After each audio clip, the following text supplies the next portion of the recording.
নমস্কার, আমি তরুণ ঘোষ। গত দুদিন বাংলাদেশ নিয়ে উচ্চ পর্যায়ে বৈঠক মোদি করেছেন। আজকে সকালবেলা 9টার সময় তিনি বাসভবনে সমস্ত ক্যাবিনেট মিনিস্টারদের দেখেছিলেন। ওই খবরটা করতে গিয়ে আমার আজকে একটু দেরি হয়ে গেছে।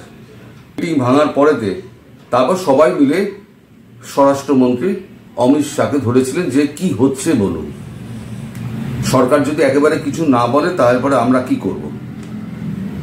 আগে খবরটা পড়ি, যেটুকু খবর বেরিয়েছে, অল্প একটু খবর বেরিয়েছে। বাংলাদেশের অস্থিরতার মধ্যে প্রধানমন্ত্রী মোদি মন্ত্রীরা গুরুত্বপূর্ণ নিরাপত্তা বৈঠক করেছেন। নিরাপত্তা সংক্রান্ত ক্যাবিনেট কমিটি একটি বৈঠক করেছে, যেখানে প্রধানমন্ত্রী মোদি এবং অন্যান্য নেতাদের বাংলাদেশ পরিস্থিতি সম্পর্কে অবহিত করা হয়েছে। প্রধানমন্ত্রী নরেন্দ্র মোদীর বাসভবনে বৈঠকটি হয়, যেটা বললাম আমি। স্বরাষ্ট্রমন্ত্রী অমিত শাহ, প্রতিরক্ষা মন্ত্রী রাজনাথ সিং, অর্থমন্ত্রী নির্মলা সীতারামন এবং অন্যান্য নেতারাও হাই প্রোফাইল বৈঠকে যোগ দেন। মানে এখানে যে বৈঠকটা হয়েছে সেখানে সমস্ত ক্যাবিনেট মিনিস্টার যারা ছিলেন তাদের সবাইকে ডাকা হয়েছিল, সবাইকে ডেকে অবহিত করা হয়েছে। এরপরে হয়তো সর্বদলীয় বৈঠক ডাকা হবে যে কোনো দিন। আজের সমস্ত মন্ত্রীদের বলে দেওয়া হয়েছে এবার যে কোনো দিন ডাকা হবে।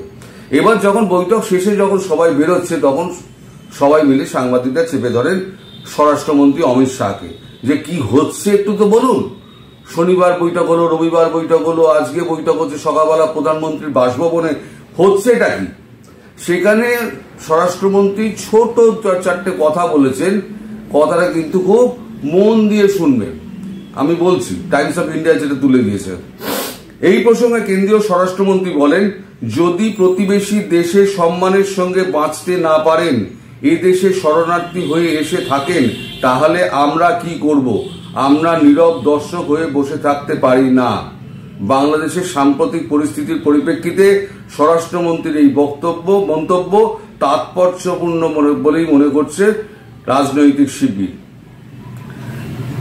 মানে উনি যেটা বললেন, প্রতিবেশী দেশের যদি প্রতিবেশী দেশের সম্মানের সঙ্গে বাঁচতে না পারেন, এই দেশে শরণার্থী হয়ে এসে থাকেন, তাহলে আমরা কি করব? আমরা নীরব দর্শক হয়ে বসে থাকতে পারি না। অর্থাৎ উনি যেটা বলতে চাইছেন সেটা হচ্ছে ভারত আর শরণার্থী হিসেবে কাউকে নেবে না। সে দেশে ভিটেমাটি উচ্ছেদ হয়ে তারা চলে আসুক, এটা ভারত চায় না। আর ভারত নীরব দর্শক হয়েও বসে থাকতে পারে না। এর বেশি উনি কিছু বলেননি। এবারে উল্টোটা তাহলে কি হতে পারে? আমি দর্শক হয়ে বসে থাকবো না, কিন্তু আমি শরণার্থী হিসেবেও আমি নেব না।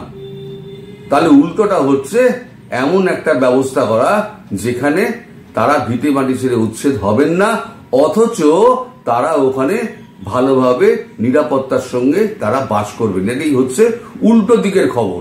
আপনাকে যে খবরটা বলা হচ্ছে সেই খবরটা আপনি না শুনে আপনি উল্টো দিকটা ভাববেন, তাহলে পরে কি করবে এটাই। এখানে একটু ছবিও জুড়ে দেওয়া হয়েছে। সোমবার দিল্লিতে বাংলাদেশের চলমান পরিস্থিতি নিয়ে বৈঠক করেছেন ভারতের স্বরাষ্ট্রমন্ত্রী অমিত শাহ। এখন দেখুন, এগুলো নিয়ে কিন্তু একটা পর্যালোচনা করা যেতে পারে যে কি হচ্ছে। এ প্রসঙ্গে এখন যে সময়টা চলছে, এই সময়টার সঙ্গে কিন্তু 1971 ভারত পাকিস্তানের যুদ্ধ নিয়ে কিন্তু একটা সম্পূর্ণ মিল রয়েছে। যখন মার্চ মাসে যে আমাদের জেনারেল মানেক শ, ফিল্ড মার্শাল মানেক শকে যখন ইন্দিরা গান্ধী ডেকে পাঠিয়ে বললেন যে শ্যাম, আমাদের বাংলাদেশ থেকে এত শরণার্থী আসছে, এত অত্যাচার হচ্ছে, আমরা তো চুপ করে বসে থাকতে পারি না, আমরা কি করতে পারি? তাহলে আমাদের তো কিছু করতে হবে। তখন শ্যাম মানেকশ একটা কথা বলেছিলেন যে আপনি কি বলছেন যুদ্ধ করতে? এখন যদি আমি যুদ্ধ করি তাহলে পরে আমাদের ক্ষয়ক্ষতি কিন্তু বেশি হবে, এটা নিশ্চিত। কারণ পাকিস্তান আর্মি যথেষ্ট শিক্ষিত আর্মি এবং তারা অত্যন্ত বলিষ্ঠভাবে লড়াই করে। সেক্ষেত্রে আমাদের সময় দিতে হবে। আর তাছাড়া এখন চলছে মনসুন, মানে বর্ষার টাইম। এই সময়তে বাংলাদেশে নদী নালা সমস্ত একদম সমুদ্রের মতো উথাল পাতাল করে। এই সময় কিন্তু কোনো অ্যাকশন করা যাবে না। আমরা অ্যাকশন করব কবে? আমরা অ্যাকশন করব। উনি একটা কাগজ পেন নিয়ে লিখে দিলেন 3 ডিসেম্বর 1971। সেই যুদ্ধটাই 13 দিনের মাথায় শেষ হয়েছিল এবং 93,000 পাকিস্তানি সৈন্য ভারতের কাছে আত্মসমর্পণ করেছিল। কিন্তু পরিস্থিতি এখন উল্টো। আমি কিন্তু একটা পর্যালোচনা করছি, এটা কিন্তু কেউ বলেনি, আপনারা এই সময়ের সঙ্গে মেলানোর চেষ্টা করবেন। তখন পরিস্থিতি একটা অন্য ছিল। তখন আমাদের 1-to-1 শত্রু ছিল কি পাকিস্তান আর্মি ভার্সেস ভারত। আমাদের সঙ্গে যোগ দিয়েছিলেন কারা সেই সময়তে? যারা স্বাধীনতাকামী বাংলাদেশি মুক্তিযোদ্ধারা, তারা ভারতকে সাহায্য করেছিল। ফলে ভারতের পক্ষে কাজটা সুবিধা হয়েছিল। এখন কিন্তু পরিস্থিতি অন্য। এখন কিন্তু ভারতকে লড়তে হবে চতুর্মুখী লড়াই। একটা হচ্ছে বাংলাদেশ আর্মি, ছোট হলো বাংলাদেশ আর্মি, একটা হচ্ছে জামাত শিবির, তাদের স্বার্থ আছে, একটা হচ্ছে বিএনপি, একটা হচ্ছে আনসার, একটা হচ্ছে ওই আপনার আর একটা হেফাজতে কি একটা আছে, হেফাজতে ইসলাম, তারা। এদের সকলের সঙ্গে কিন্তু ভারতকে লড়তে হবে। ভারত একটা এক্সট্রিম পদক্ষেপ কিন্তু নেবে। এই অবস্থা যা যেদিকে গড়াচ্ছে তাতে কিন্তু সেটা বোঝা যাচ্ছে এক্সট্রিম পদক্ষেপ নেবে। তার আগে যেগুলো দরকার সেটা হচ্ছে বিদেশে যে সমস্ত আমাদের দেশগুলো রয়েছে তাদের একটা সমর্থন আদায় করতে হবে। সমর্থন আদায় বলতে এখন সমস্ত আপনার ইউরোপিয়ান কান্ট্রিগুলোতে সমস্ত রাইট উইং গুলো কিন্তু আস্তে আস্তে উঠে আসছে। সব কিন্তু মুসলিম বিরোধী উঠে আসছে। ইউরোপের যারা খবর রাখেন তারা কিন্তু সবাই জানেন এটা। ইংল্যান্ডে, খোদ ব্রিটেনে, মানে আপনাদের মুসলমান যারা আছেন তারা এখন ঘরবন্দি হয়ে রয়েছেন, কারণ ব্রিটেনবাসী এমন মারতে শুরু করেছে। আমি বলেছিলাম যে এদের ইতিহাস কিন্তু অত্যন্ত খুনি ইতিহাস, আপনারা এদের ইতিহাস জানেন না। এরা যেদিনকে মারবে সেদিনকে কিন্তু মেরে পাট করে দেবে। এখন ব্রিটেনের যা অবস্থা, সেই অবস্থা কিন্তু এখন কিন্তু যত পাকিস্তানি, বাংলাদেশি, ভারতীয় মুসলমান ওখানে রয়েছে এবং কিছু আফ্রিকান কান্ট্রি থেকে গিয়েছে, তারা কিন্তু এখন ভয়ের চোটে ঘরের মধ্যে লুকিয়ে বসে আছে। সে প্রসঙ্গে আমি পরে আসছি। এখন সেক্ষেত্রে কি হবে? আমেরিকা এখন লেজে গোবরে অবস্থা। আমেরিকা আগেই বলে দিয়েছে যে আমি তোমার সঙ্গে আছি। আমেরিকা রইল আমাদের সঙ্গে। ইউরোপিয়ান ইউনিয়ন কেউ কোনো কথা বলবে না, কারণ বাংলাদেশে যা ঘটনা ঘটিয়েছেন আপনারা, সেই ঘটনা কিন্তু আল জাজিরা যারা আছে ওখানে, ফক্স টিভি, আল জাজিরা, যে সমস্ত বিদেশি সংবাদ মাধ্যম আছে তাদের মাধ্যমে কিন্তু সারা বিশ্ব জেনে গেছে আপনারা কি করেছেন, কি অত্যাচার করেছেন। ফলে বাংলাদেশের পাশে দাঁড়ানোর মতো একটা কিন্তু নেই, দেশ নেই। সেই অবস্থায় আবার উল্টো একটা ব্যাপার হয়েছে, সেটা হচ্ছে বাংলাদেশে একটা অন্তর্বর্তীকালীন সরকার, যেটা নির্বাচিত সরকার নয়, সেই সরকারকে কোন দেশ সাপোর্ট করতে আসবে, এটাও একটা বড় প্রশ্ন। দ্বিতীয় হচ্ছে পাকিস্তানের সময়তে আমেরিকার একটা প্রত্যক্ষ সাপোর্ট ছিল, তাদের অস্ত্র দিয়েছে, খাবার দিয়েছে, দুনিয়ার সাহায্য করেছে। বাংলাদেশিদের কারা সাহায্য করবে, এটাও একটা প্রশ্ন। তাহলে মানে যদি ভারত যদি আক্রমণ করেও, তাহলে পরে রক্তগঙ্গা তো একটা বইবে, যেভাবেই হোক না কেন। কিন্তু ভারত এমন কিছু চায় না যেখানে একেবারে রক্তগঙ্গা সত্যিই বয়ে যাক।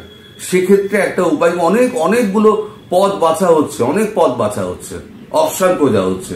তাহলে কি করা যাবে? তাহলে পরে আমরা যেটা করতে পারি সেটা হচ্ছে একটা চট্টগ্রাম, এদিক দিয়ে যশোর, এদিকে আপনার রংপুর, সাতক্ষীরা, এই অঞ্চলটাকে ঘিরে নাও। সেক্ষেত্রে কি করা যেতে পারে? আমরা 10,000 করে প্যারাট্রুপার আমরা ওপর থেকে নামিয়ে দিলাম, নিচ থেকে আমাদের যত সেনাবাহিনী তারা এখান থেকে নিচ থেকে ঢুকতে আরম্ভ করলো। ঢুকে একটা অঞ্চলকে পুরো ঘিরে নাও, ঘিরে নিয়ে সেইখানে বর্ডার তৈরি করে এবার সেখান থেকে সমস্ত হিন্দুদেরকে ওইখানে এনে একটা বাসস্থান তাদের করে দাও। ওই জমিতে, বাংলাদেশের জমিতে, তাদের জমিতে তাদের বাসস্থান থাক। এবার সেখানেও একটা মুশকিল আছে। সেখানে যে মুশকিলটা আছে সেটা হচ্ছে, ধরুন আমরা যুদ্ধে গেলাম, সবই কিন্তু হাইপোথেটিক্যাল আমি কথা বলছি। যদি আমরা যুদ্ধে গেলাম, ধরুন এবার ছড়িয়ে ছিটিয়ে বাংলাদেশে প্রচুর হিন্দু রয়েছে, তাদেরকে যদি এখন বন্দি করে নেয়, তখন ভারত কি করবে? শুধু তো চট্টগ্রাম, সাতক্ষীরা, রংপুর, যশোর এই অঞ্চলে তো হিন্দু নেই, হিন্দু তো আছে সারা বাংলাদেশ জুড়ে। তাদেরকে যদি এখন বন্দি করে নেয়, এই জামাত টামাত বিএনপি যদি বন্দি করে নেয়, তখন ভারত কি করবে? ভারতকে তাহলে ফুল ফ্লেজেড ওয়ারে যেতে হবে। এখন ফুল ফ্লেজেড ওয়ারে যাওয়ার জন্য ভারত কি তৈরি? সেটা একটা বড় প্রশ্ন। এখন ভারত তৈরি কি ভারত তৈরি নয়, সেটা নিশ্চয়ই রবিবার দিনে যে মিটিং হয়েছিল, সেই মিটিংয়ে 3 সেনাপ্রধান নিশ্চয়ই ভারতকে ব্রিফিং করে দিয়েছেন। একদম শাম মানেকশর যে লাইনে চলেছিলেন, এইটা কিন্তু একদম সেই লাইনে কিন্তু এগোচ্ছে একেবারে। ঘটনা প্রবাহ কিন্তু সেই দিকে যাচ্ছে। ইন্দিরা গান্ধী যে ডিসিশন নিয়েছিলেন, ভারতবর্ষের প্রধানমন্ত্রী নরেন্দ্র মোদী সেই একই ডিসিশন নেবেন। সুস্থির একটা বাংলাদেশের হিন্দুদের একটা সুস্থির বাসস্থান একটা তৈরি করে দেবেন। এখানে ভারতবর্ষের শরণার্থী হয়ে কেউ থাকবে না, তার কথাটা আমি আগেই বলে দিলাম। স্বরাষ্ট্রমন্ত্রী যেটা বলেছেন, শরণার্থী হয়ে আমরা নেব না, আর আমরা নীরব দর্শক হয়েও বসে থাকবো না। ফলে এমন একটা রাস্তা করা হবে, সেই রাস্তায় যারা সেখানে শান্তিপূর্ণ সহাবস্থান করতে পারেন। এখন আমাকে বাংলাদেশে একজন লিখেছেন, বিবিসি বলছে ভারত যা ছড়াচ্ছে তা ভিত্তিহীন এবং উদ্দেশ্যমূলক। আপনারা দাদা পারলে স্বৈরাচারী শেখ হাসিনাকে ভারতের প্রধানমন্ত্রী বানান, তাহলে ভারতের মতো বাংলাদেশও সাম্প্রতিক দেশ হবে। উনি জানেন না যে বিবিসি আসল সত্যটা চেপে যাচ্ছে, তার দেশে কি অবস্থা সেই সত্যটা কিন্তু বিবিসি কিন্তু বলছে না। বিবিসি ছাড়া যে সমস্ত সংবাদ মাধ্যমগুলো লন্ডনে রয়েছে, ব্রিটেনে রয়েছে, তারা যে সমস্ত খবরাখবর দিচ্ছে, যেমন ওয়াশিংটন পোস্ট কি লিখেছে শুনুন। জুলাইয়ের শেষ দিকে সাউথপোর্টের একটি ক্লাবে একটি ছুরিকাঘাতের ঘটনার আগে হিংসার শিকার হয়েছিলেন। মুসলিম উইমেন্স নেটওয়ার্ক নামে একটি প্রতিষ্ঠানের জরিপে এই চিত্র উঠে আসে। আরব নিউজের এক প্রতিবেদনে জানা যায়, মুসলিম উইমেন্স নেটওয়ার্কের জরিপে বলা হয়, বর্তমানে অন্তত 75% মুসলিম ব্রিটিশ মনে করছেন তারা চরম নিরাপত্তাহীনতায় ভুগছেন। যুক্তরাষ্ট্রের বিভিন্ন স্থানে দাঙ্গা ছড়িয়ে পড়ার পর অনেক স্থানে মসজিদকে কেন্দ্র করে হামলা চালানো হয়। স্কাই নিউজকে দেওয়া এক সাক্ষাৎকারে 2 মুসলিম নারী লিভারপুলে অবস্থিত আব্দুল্লাহ কুলাই লিয়াম মসজিদে দাঙ্গাকারীদের হামলার আশঙ্কার কথা তুলে ধরেন। মুসলিম উইমেন্স নেটওয়ার্কের প্রধান নির্বাহী ব্যারোনেস সাইস্তা জাহির স্কাই নিউজকে বলেন, গত 1 দশক ধরে মুসলিমদের উপরে বিদ্বেষ বেড়েছে। এই খবর কিন্তু বিবিসি দেবে না, তার নিজের দেশের খবরটা কিন্তু দেবে না। আপনারা দেখছেন বিবিসি বলেছে মানে একেবারে ভগবানের বাণী চলে এসছে। বিবিসি কিন্তু সত্যি কথা কোনোদিনও বলে না। বিবিসি নিজের দেশের ঘটনাটা চেপে রেখে দিয়েছে, আপনার দেশের ঘটনাটা কিন্তু বড়ভাবে দেখানোর চেষ্টা করছে। এটাই হচ্ছে বিবিসির ভারত বিদ্বেষ। এবার যেটা বিবিসির ঘরে যেটা ঘটছে, সেটা কিন্তু ওয়াশিংটন পোস্ট, স্কাই নিউজ এরা যারা আছে তারা সবাই প্রকাশ করে দিচ্ছে। ঘটনা কতক্ষণ চেপে রাখবেন? তবে আজকে যে গুরুত্বপূর্ণ মিটিংটা হয়েছে, এর পরে যে মিটিংটা হবে আশা করছি সেই মিটিংটা কিন্তু সর্বদলীয় বৈঠক হবে, যেটা ইন্দিরা গান্ধীও অ্যাটাক করার আগে করেছিলেন। সর্বদলীয় বৈঠক করে সবার কাছ থেকে মতামত নিয়ে একদম ফুল ফেজেড অ্যাকশনে যাবেন। সেটা ফুল ফেজেড ওয়ার হতে পারে, সেটা পার্শিয়াল ওয়ার হতে পারে, আমি বলতে পারবো না। তবে বড় কিছু একটা ঘটতে চলেছে, এই সম্পর্কে আমি কিন্তু নিশ্চিত। আজ এই খবরটা এখানে শেষ করলাম। সবাই ভালো থাকবেন, সুস্থ থাকবেন এবং সাবধানে থাকবেন। নমস্কার।